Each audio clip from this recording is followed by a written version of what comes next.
Ken Trahan with Lenny Vangilder. It's our First NBC Bank Weekend Review, brought to you by First NBC Bank, with 32 locations throughout the greater New Orleans area and beyond. That's First NBC Bank, proud sponsor of SportsNola.com.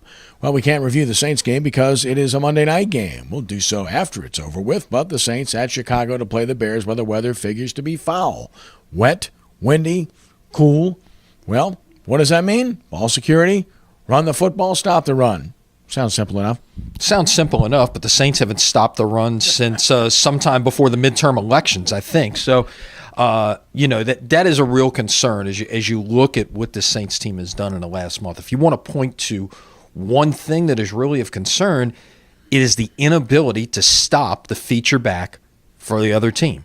And even the 1 week that the Saints won in Pittsburgh, when they held Le'Veon Bell under 100 yards, he still caught well over 100 yards in passes and ended up with 200-plus yards from scrimmage. So it has been a problem here for the last 5 weeks in this 1-4 stretch if you go back to the San Francisco game. And obviously, they faced some pretty decent feature backs in that span, and one that New Orleans fans are certainly familiar with, former Slidell High and Tulane star Matt Fortes, the feature back on the other side Monday night. So that, in my mind, is where it has to start. You've got to slow him down, and some of that is going to be dictated by the score of the game. If you can get on top and force the Bears into having to play from behind, you do take Forte out of things a little bit, although obviously he remains a part of the passing game. And one of the things that you and I were talking about earlier today, and he's got a chance to do something that's been done one time in the history of the National Football League, and that's rush for 1,000 yards and catch 100 passes, and he is on schedule to do that. That's a pretty remarkable season. So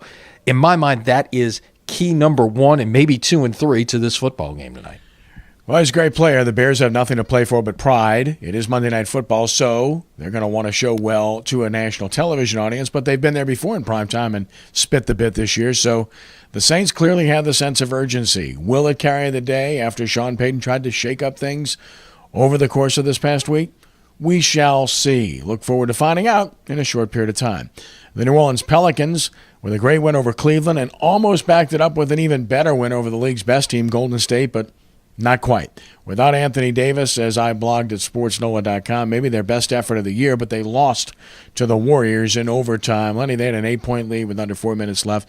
Just couldn't hold it against a Golden State team that was clearly ripe after having played an emotional, tough game at Dallas the night before. Right, and you catching a team on a back-to-back where you're rested. It wasn't a true back-to-back. Golden State was actually about a 29-hour spread, I guess, in there from tip-off time to tip-off time. But still in all, that's a situation where you've got a team in a prime spot, not to mention the fact they've got a huge game coming up on Tuesday night at Memphis with arguably the two best teams in the NBA right now. Who would have thought we'd be talking about Golden State and Memphis are the two best teams in the NBA, but that might well be the case at this point in the season.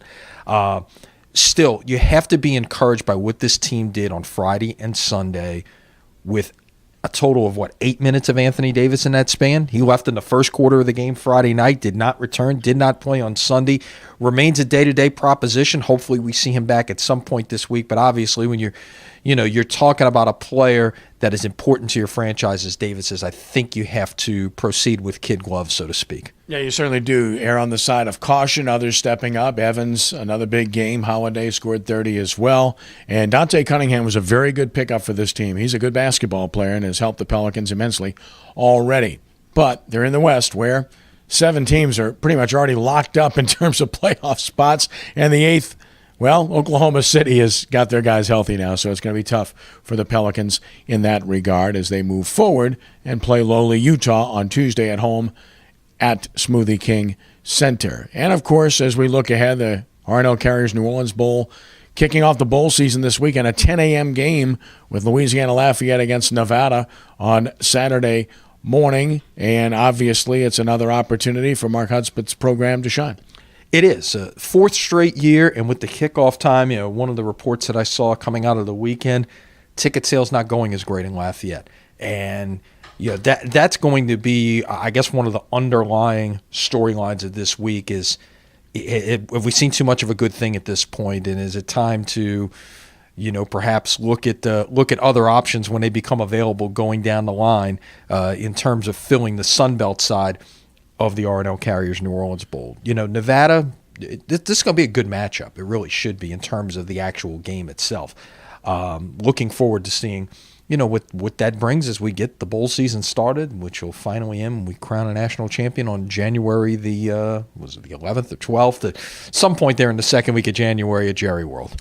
Every collectible from the Arnell Carriers New Orleans Bowl is owned by a player or coach on the ULL staff for the past several years. So they're looking forward to getting whatever they're going to receive this time around as well. And nothing but the best, Ron Gardner, the entire crew at the Arnell Carriers New Orleans Bowl. They do an outstanding job, and it's really good for our community to have that game here. Finally, a little college basketball.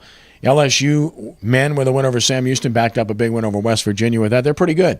And then Tulane, their men are really doing surprisingly well, I think. And then their women, of course, have played very well. Yeah, as you look at LSU and Tulane, certainly, we expected some things out of LSU this year. They were projected as kind of a fringe NCAA tournament type team. Obviously, that win over West Virginia that you mentioned will go a long way in helping that cause.